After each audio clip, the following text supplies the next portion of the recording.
بسم اللہ الرحمن الرحیم۔ آزاد کشمیر میں بحران، JAAC 12 مہاجرین نشستیں اور ریاستی ریٹ کا امتحان۔ آزاد کشمیر میں خون کیوں بہا؟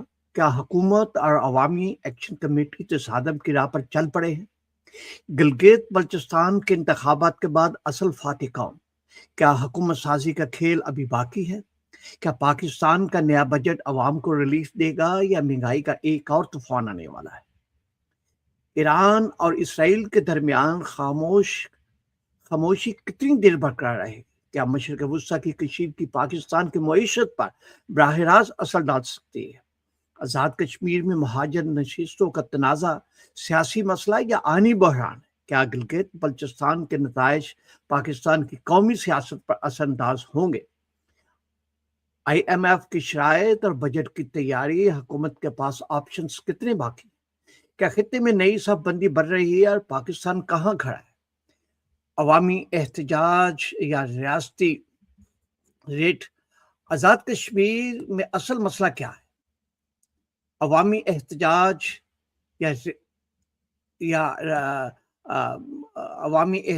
یا ریاستی ریٹ؟ آزاد کشمیر میں جو مسئلہ کیا ہے، کیا حکومت عوامی غصے کو سنبھال پائے گی یا احتجاجی تحریک مزید پھیلے گی؟ تیل کی عالمی قیمتیں، مشرق وسطیٰ کی جنگ اور پاکستانی صارفین، کیا نیا بحران سر پر ہے؟ گلگت بلتستان میں آزاد امیدوار کنگ میکرز بنیں گے یا بڑی جماعت بازی لے جائیں گے؟ کیا پاکستان ایک مشکل معاشی اور سیاسی موڑ پر کھڑا ہے؟ آج کا سب سے بڑا سوال، کیا خطے میں استحکام آئے گا یا نئے بحران جنم لینے والے ہیں؟ مشرق وسطیٰ میں کشیدگی برقرار ہے۔ ایران اور اسرائیل کے درمیان حالیہ حملوں کے بعد وقتی طور پر کشیدگی میں کمی جا رہی ہے، تاہم لبنان میں اسرائیلی حملوں اور خطے میں جاری فوجی سرگرمیوں کے باعث صورتحال اب بھی نازک ہے۔ ایران کی جانب سے فوجی کارروائی روکنے کے اعلان کے بعد عالمی منڈی میں خام تیل کی قیمتوں میں کچھ کمی آئی، تاہم مشرق وسطیٰ کی غیر یقینی صورتحال بدستور برقرار ہے۔ امریکہ اور ایران کے درمیان سفارتی کوششیں اور امریکی صدر ڈونلڈ ٹرمپ نے ایران اور اسرائیل کے درمیان جنگ بندی کو برقرار رکھنے اور آبنائے ہرمز کو دوبارہ کھولنے کے لیے سفارتی کوششوں کا اندہ دیا ہے۔ بھارت کے جوہری ہتھیاروں میں اضافہ۔ ایک نئی رپورٹ کے مطابق بھارت کے جوہری وار ہیڈز کی تعداد تقریباً 190 تک پہنچ گئی ہے، جبکہ پاکستان کے ذخیرے کا تخمینہ تقریباً 170 وار ہیڈ لگایا گیا ہے۔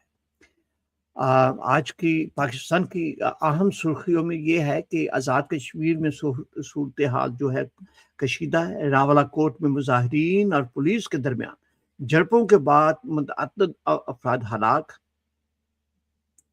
اور زخمی ہوئے ہیں۔ جوائنٹ عوامی ایکشن کمیٹی کی جانب سے احتجاج جاری ہے، جبکہ حکومت نے سخت حفاظتی اقدامات کیے ہیں۔ گلگت بلتستان انتخابات پر سیاسی سرگرمیاں۔ گلگت بلتستان کے حالیہ انتخاب نتائج اور حکومت سازی کے حوالے سے سیاسی مشاورت جاری ہے، جبکہ مختلف جماعتیں آزاد امیدواروں سے رابطے قائم کر رہی ہیں۔ وفاقی بجٹ پر مشاورت جو ہے، حکومت اور اتحادی جماعتوں کے درمیان نئے مالی سال کے بجٹ پر مشاورت جاری ہے، جبکہ IMF سے بھی اہم مالی معاملات پر رابطے برقرار ہے۔ پاکستان کی جو سفارتی سرگرمیاں ہیں، علاقائی سلامتی، مشرق وسطیٰ کے صورتحال اور معاشی تعاون کے حوالے سے پاکستان کی سفارتی سرگرمیاں جاری ہیں۔ ناظرین، آج کے پروگرام میں بات کریں گے آزاد کشمیر کے سنگین حالات، گلگت بلتستان کی نئی صورتحال، سیاسی صف بندیاں، پاکستان کے آئندہ بجٹ اور مشرق وسطیٰ میں ایران اسرائیل جو کشیدگی کے عالمی اثرات پر آخر خطے کس طرف جا رہا ہے۔ آئیے شروع کرتے ہیں۔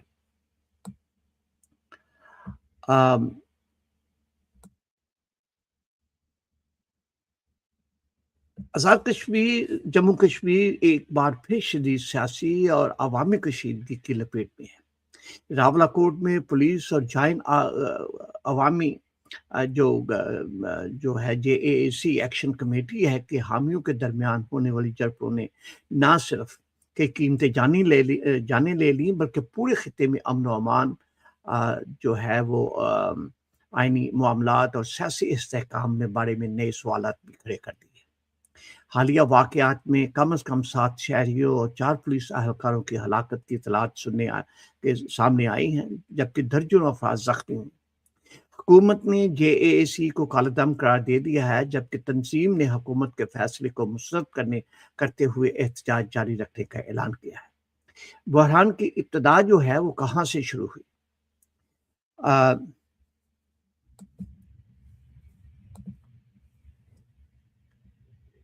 اگرچہ حالیہ جھڑپوں کا فوری سبب ایک مقامی تاجر کی ہلاکت بنی، لیکن اصل تنازع کئی ماہ پرانا ہے۔ JAAC گزشتہ سال سے مہنگائی، بجلی، آٹے کی قیمتیں، صحت کی سہولتیں اور انتظامی اصلاحات کے معاملات اٹھاتی رہی۔ حکومت کا اس بارے میں دعویٰ ہے کہ JAAC کے 38 میں سے 35 مطالبات پورے کیے جا چکے ہیں، تاہم ایک مطالبہ ایسا ہے جو اب پورے بحران کا مرکز بن چکا ہے: آزاد کشمیر اسمبلی میں موجود 12 جو ہے مہاجر نشستوں کا خاتمہ۔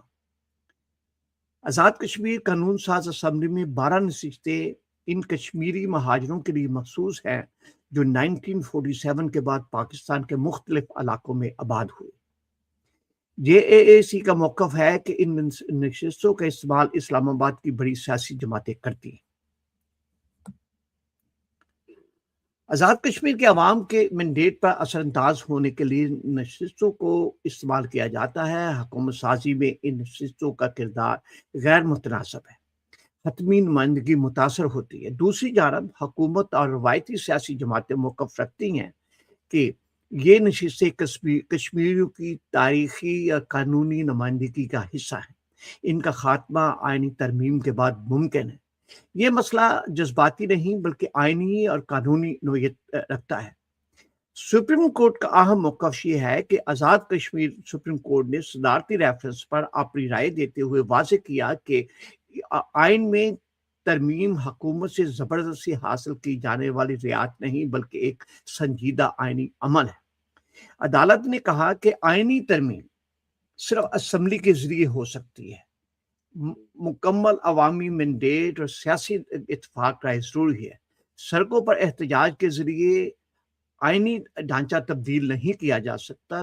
یہ رائے دراصل حکومت کے موقف کو تقویت دیتی ہے کہ 12 نشستوں کا معاملہ مذاکرات اور پارلیمانی عمل سے ہی حل ہونا چاہیے۔ راول کوٹ میں خون ریز جھڑپیں جو ہیں وہ حالیہ جو ہے وہ جو ہوئے ہیں، بحران جو ہے اس وقت شدت اختیار کر گیا جب ایک تاجر کی مبینہ ہلاکت کے بعد راول کوٹ پہ احتجاج شروع ہوا۔ احتجاجی مظاہرین نے لائن کو جو ہے وہ انکار کیا اور مطالبہ کیا کہ JAAC پر پابندی واپس لی جائے، گرفتار کارکنوں کو رہا کیا جائے، مہاجر نشستوں کے معاملے پر پیش رفت جو ہے وہ کی جائے۔ بعد ازاں پولیس اور مظاہرین کے درمیان تصادم ہوا، نتائج میں متعدد شہری جاں بحق ہوئے، 4 پولیس اہلکار ہلاک ہوئے، 20 سے زیادہ پولیس اہلکار زخمی ہوئے، درجنوں مظاہرین جو ہے زخمی ہوئے، 30 سے زیادہ افراد کو جو ہے وہ گرفتار بھی کیا گیا ہے۔ پولیس کا موقف ہے کہ مظاہرین نے ریاستی اداروں پر حملہ کیا، جبکہ JAAC کا دعویٰ ہے کہ طاقت کا غیر ضروری استعمال کیا گیا۔ JAAC پر پابندی کیوں ہے؟ آزاد کشمیر حکومت نے JAAC کو کالعدم قرار دیتے ہوئے کہا کہ تنظیم امن و امان کے لیے خطرہ بن رہی ہے۔ بعض سرگرمیاں ریاستی سلامتی کے خلاف تھیں، عوامی املاک اور اداروں کو نشانہ بنایا گیا۔ تاہم ناقدین کا کہنا ہے کہ سیاسی اختلاف کو سیکیورٹی مسئلہ بنا دیا گیا۔ مذاکرات کے دروازے بند ہونے سے کشیدگی بڑی، پابندی مسئلے کا حل نہیں بلکہ مزید رد عمل پیدا کر سکتی ہے۔ اس بارے میں یہ ہے کہ حکومت کا رد عمل کیا تھا، ان کا موقف کیا ہے حکومت کا۔ وزیر اعظم آزاد کشمیر چودھری انوار الحق اور دیگر حکومتی شخصیات کا کہنا ہے کہ زیادہ تر عوامی مطالبات پورے کیے جا چکے ہیں، صرف مہاجر نشستوں کا معاملہ آئینی پیچیدگی رکھتا ہے۔ ایسے تمام سیاسی قوتوں کے اتفاق رائے سے حل کیا جا سکتا ہے۔ حکومت مذاکرات کے لیے تیار ہے لیکن تشدد جو ہے وہ قبول نہیں۔ آئندہ انتخابات پر اثرات ہے۔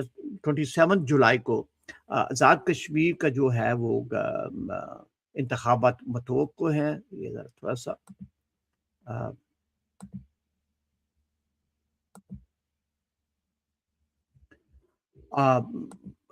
سیاسی ماحول مزید پولرائز ہو سکتا ہے، ووٹر ٹرن آؤٹ متاثر ہو سکتا ہے، احتجاجی سیاست جو ہے وہ مضبوط ہو سکتی ہے، مرکزی جماعت کو دفاعی پوزیشن اختیار کرنا پڑ سکتی ہے، سیکورٹی خدشات انتخابی عمل کو متاثر کر سکتے ہیں. وفاقی حکومت کی جو تشویش ہے کہ اسلام آباد نے صورتحال کو سنگین کو دیکھتے ہوئے اضافی ٹیم جو ہے وہ فوجی دستے تعینات کیے ہیں، سیکورٹی ہائی الرٹ جاری کیا ہے، موبائل ڈیٹا سروسز محدود کیا ہے اور عوام کو غیر ضروری سفر سے گریز کا مشورہ بھی دیا ہے. یہ اقتدامات ظاہر کرتے ہیں کہ وفاقی حکومت صورتحال کو معمولی احتجاج نہیں بلکہ ایک سنجیدہ سیکورٹی چیلنج سمجھ رہی ہے. آگے کیا ہوگا؟ اس وقت 3 ممکنہ راستے موجود ہیں. پہلا راستہ تو یہ ہے کہ حکومت اور JAC مذاکرات کی میز پر واپس آئیں. دوسرا راستہ یہ ہے کہ مزید گرفتاریاں، سیکورٹی آپریشن صورتحال کو مزید خراب کر سکتے ہیں. اور تیسرا راستہ یہ ہے کہ سیاسی اتفاق پیدا کیا جائے، تمام جماعتیں مل کر مہاجر نشستوں کے مسئلے پر کوئی آئینی حل جو ہے وہ تلاش کریں. تو یہ ہے کہ صورتحال ابھی تک کی یہ صورتحال یہ ہے. آزاد کشمیر اس وقت جو ہے حساس موڑ پر کھڑا ہے. ایک طرف ریاستی ریٹ اور آئینی نظام کا سوال ہے تو دوسری جانب عوامی نمائندگی، سیاسی خود مختاری اور عوامی مطالبات کا مسئلہ ہے. اصل چیلنج یہ ہے کہ حکومت اور احتجاجی قیادت جذبات کے بجائے سیاسی بصیرت، مذاکرات کے ذریعے راستہ تلاش نکالیں. اگر فریقین نے تحمل کا مظاہرہ نہ کیا تو یہ بحران صرف راولکوٹ تک محدود نہیں رہے گا بلکہ پورے آزاد کشمیر کے سیاسی مستقبل پر بھی اثر انداز ہو سکتا ہے. یہ ہے کہ گلگت بلتستان کے بعد آزاد کشمیر کی سیاسی قیادت ایک اور بحران کو روک سکے گی. جب گلگت بلتستان کے انتخابات اپنے اختتامی مراحل میں داخل ہو گئے اور ان کے نتائج بھی آ گئے، اس وقت پاکستان کے ایک اور اہم پہاڑی خطے آزاد جموں کشمیر سیاسی بے چینی تیزی سے بڑھتی دکھائی دے رہی ہے. جائنٹ عوامی ایکشن کمیٹی JAC اور حکومت کے درمیان بڑھتی ہوئی کشیدگی ایک بار پھر اس سوال کو جنم دے رہی ہے کہ کیا سیاسی مسائل کا حل مذاکرات سے نکالا جائے یا خطہ ایک مرتبہ پھر تصادم، احتجاج، گرفتاریاں، بد امنی کے ایسے نئے دور میں داخل ہونے جا رہا ہے. یہ حقیقت اپنی جگہ موجود ہے کہ JAC کے بعض مطالبات ایسے ہیں جن پر سنجیدہ غور و فکر کی ضرورت ہے. عوامی نمائندگی، حکمران، مہنگائی، توانائی کے نرخ اور ریاستی اداروں کی کارکردگی جیسے مسائل کسی بھی جمہوری معاشرے میں بحث کے مستحق ہوتے ہیں. تاہم مسئلہ اس وقت پیدا ہوتا ہے جب جائز مطالبات سیاسی کشمکش، سڑکوں پر طاقت کے مظاہرے اور تصادم کی سیاست سے جڑ جاتے ہیں. آزاد کشمیر گزشتہ چند ہفتوں سے مسلسل کشیدگی کا شکار ہے. حکومت نے جو ہے وہ اس کو سیٹ کر لیتے ہیں. چند ہفتوں مسلسل جو کشیدگی کا شکار ہے، حکومت نے JAC کو کالعدم قرار دیا، متعدد کارکنوں اور رہنماؤں کو گرفتار کیا، جبکہ راولاکوٹ میں ہونے والے خون ریزی جھڑپوں نے صورتحال کو مزید سنگین بنا دیا. ان واقعات میں شہریوں اور قانون نافذ کرنے والے اہلکار دونوں کی جانیں ضائع ہوئیں، جو اس بات کا ثبوت ہے کہ حالات معمول سے کہیں زیادہ خطرناک صورتحال اختیار کر چکے ہیں. ایسے وقت میں پاکستان پیپلز پارٹی کے چیئرمین بلاول بھٹو زرداری کا وزیر اعظم شہباز شریف سے ملاقات کا فیصلہ خوش آمد اور بر وقت اقدام ہے. آزاد کشمیر اسمبلی میں پیپلز پارٹی اکثریتی جماعت ہے جبکہ وفاق میں مسلم لیگ نون کی حکومت قائم ہے. اگرچہ قومی سیاست میں دونوں جماعتیں مختلف سیاسی مفادات رکھتی ہیں، لیکن آزاد کشمیر کا معاملہ محض سیاسی پوائنٹ سکورنگ کا نہیں بلکہ قومی ذمہ داری کا تقاضا بھی ہے. آزاد کشمیر کو جو ہے وہ سیاسی تجربہ تجزیہ گار جو ہے نہیں بننا چاہیے. یہاں کی صورتحال کا اثر صرف مقامی جو ہے سیاست تک محدود نہیں رہتا، بلکہ اس کے اثرات پاکستان کی کشمیر پالیسی، علاقائی استحکام اور بین الاقوامی سفارتی محاذ پر بھی مرتب ہوتے ہیں. یہی وجہ ہے کہ سیاسی قیادت کو وقتی طور پر سیاسی فائدے کی بجائے طویل اور مدتی قومی مفاد کو ترجیح دینا ہوگی. آج ہمارے ساتھ اس وقت موجود ہوئے ہیں جناب کرنل عطر الرحمان صاحب. ذرا تھوڑا سا ہم جو ہے وہ کرنل صاحب سے رابطہ قائم کر رہے ہیں، کہ کوشش کر رہے ہیں وہ اگر تشریف لے آتے ہیں تو ایک سیکنڈ مجھے کچھ سسٹم کو بھی سیٹ کرنا ہے یہاں پہ.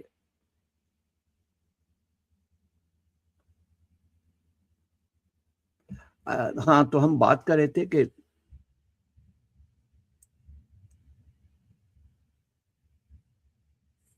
آج کے جو ہمارے مہمان ہیں وہ ہے جناب کرنل عطر الرحمان. ان کا انٹروڈکشن تھوڑا سا یہ ہے کہ وہ دفاعی تجزیہ نگار ہے. وہ آج کل سینئر تجزیہ نگار کے طور پر جانے جاتے ہیں. بین الاقوامی اور ملکی اور علاقائی ایک جو ہے وہ ان میں ان کا جو بصیرت جو ہے وہ بہت زیادہ ہے. تو ناظرین، ہم کرنل صاحب کو دعوت دیتے ہیں.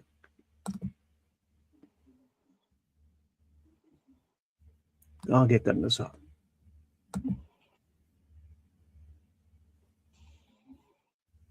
کرنل صاحب موجود تو ہیں لیکن جی کرنل صاحب میری آواز آ رہی ہے آپ کو؟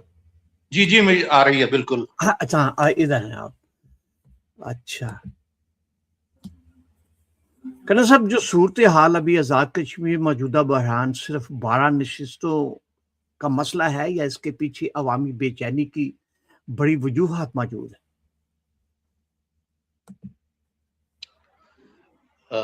Thank you very much Khawar sahib for taking me in your programme. تمام سامعین اور ناظرین کو آداب عرض ہے. آج کا یہ جو موضوع آزاد کشمیر کی سچویشن کے بارے میں ہے، اس کے بارے میں کل بھی ہم نے روشنی ڈالی تھی. میں آپ کو یہ بتانا چاہتا ہوں کہ اس میں کوئی اور عوامل شامل نہیں ہیں. صرف یہی جو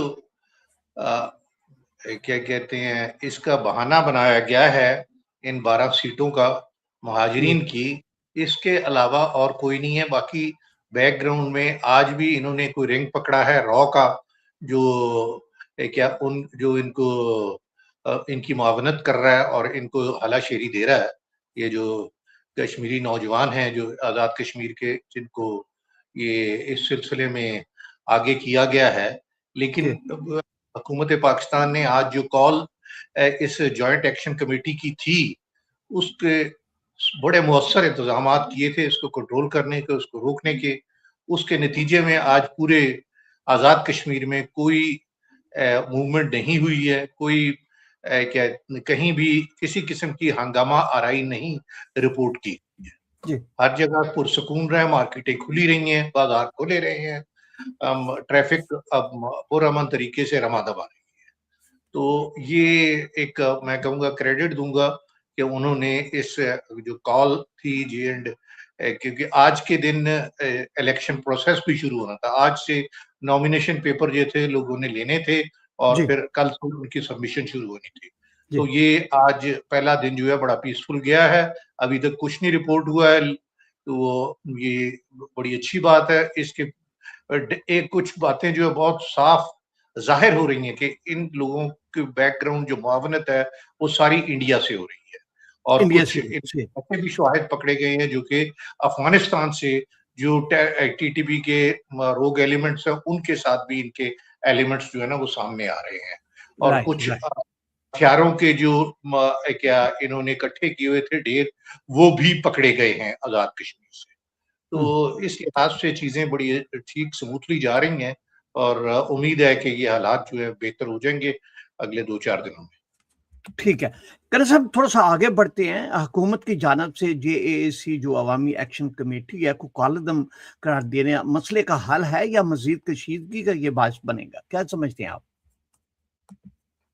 نہیں، میرے خیال میں تو اب جو وقت جس طریقے سے انہوں نے پہلا دن کنٹرول کیا ہے تو اگلے چند دن جو ہیں بڑے سینسٹیو ہیں.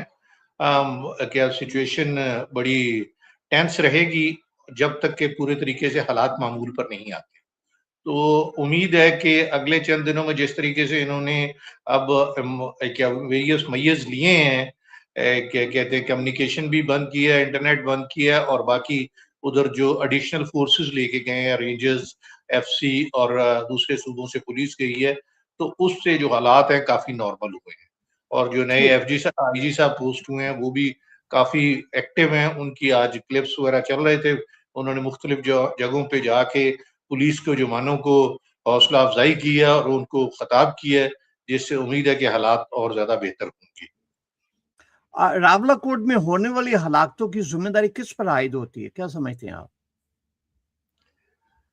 راولا کوٹ میں ہلاکتیں اتنی نہیں ہیں جتنی یہ ویسے ہی جو میڈیا جو ہے نا یہ اٹھا کے جو، اور یہ ہوسٹائل میڈیا ہے جو باہر بیٹھے ہیں اور جو ہمارے میڈیا والا پاس ہیں اطلاعات ہیں کہ جو عوام میں سے ہے وہ 7 ہیں، اور پولیس آفیسر جو ہیں وہ 4 کے قریب ان کی ہلاکت کی خبریں ہمارے پاس ہیں.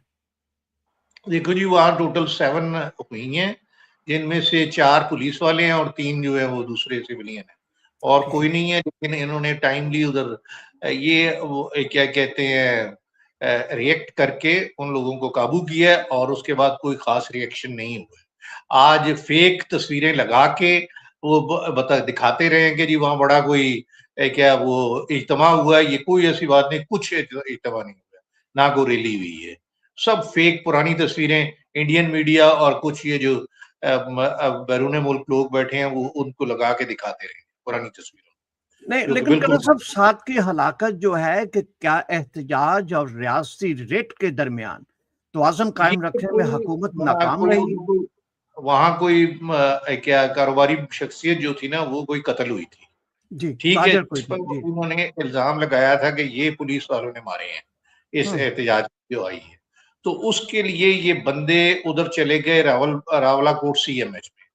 آپ یاد رکھیں کہ راولا کشمیر میں جو سی ایم ایچز ہیں یہ تمام سیولینز کو بھی کیا کہتے ہیں میڈیکل پرووائڈ کرتی ہیں. ادھر باقاعدہ سول ہاسپٹل نہیں ہیں، یہ سی ایم ایچز ہی ہیں جو پوری پاپولیشن کو کی ہیلتھ نیڈز جو ان کو پورا کرتی ہیں. تو یہ ادھر گئے، ادھر جا کے انہوں نے اس کا گھیراؤ کیا اور باڈی ڈیمانڈ کی اور باقی جو چیزیں ادھر کرتے رہے، جس کے لیے انہوں نے پولیس گئی ان کا گھیراؤ توڑنے کے لیے، جس پہ انہوں نے ڈائریکٹ فائرنگ کی، اور ڈائریکٹ فائرنگ 4 پولیس والے جو تھے وہ بیچارے شہید ہو گئے.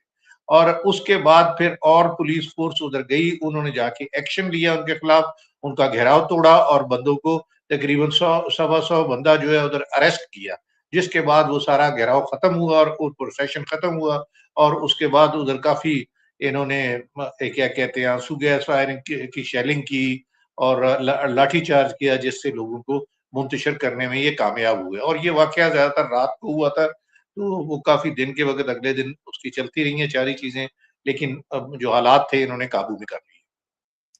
کرن صاحب، کیا آپ سمجھتے ہیں کہ کیا 12 مہاجر نشستوں کا نظام آج بھی اپنی اصل روح کے مطابق کام کر رہا ہے؟ جی بالکل، اس میں کوئی ایسی بات نہیں ہے.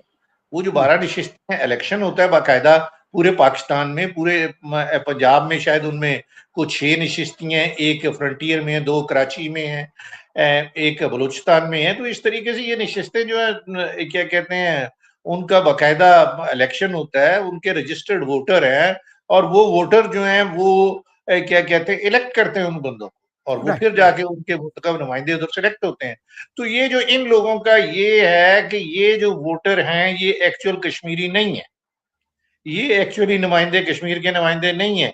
تو ان کو مینوپولیٹ کیا جاتا ہے، جو فیڈرل گورنمنٹ ہے وہ مینوپولیٹ کر کے جو کیا یہ کیا کہتے ہیں کشمیر کی حکومت ہے اس کو جب بھی تبدیل کرنا ہوتا ہے ان لوگوں کے تھرو مینوپولیٹ کرتی ہے. تو یہ ان کا مین کنسرن ہے اس چیز کا. اور وہ کہتے ہیں یہ ہمارے جو فنڈز ہیں ان کے اوپر سے تنخواہیں لے کے ہمیں وہ کیا کہتے ہیں ہمیں خراب کرتے ہیں یہ ان کے. لیکن اس کا دیکھو اس کا کوئی اور بھی تو حل تھے نا. ٹھیک ہے ان کے پریولیجز کم کر دیں، ان کی باقی چیزیں آپ کسی طریقے سے کم کرتے ہیں، ان کے اختیارات کم کر سکتے ہیں، تو ایسی چیز کی جا سکتی ہے. لیکن آل ٹوگیدر سیٹوں کو ختم کریں گے تو اس کا نقصان پاکستان کو بہت زیادہ ہے، لیکن کیونکہ آپ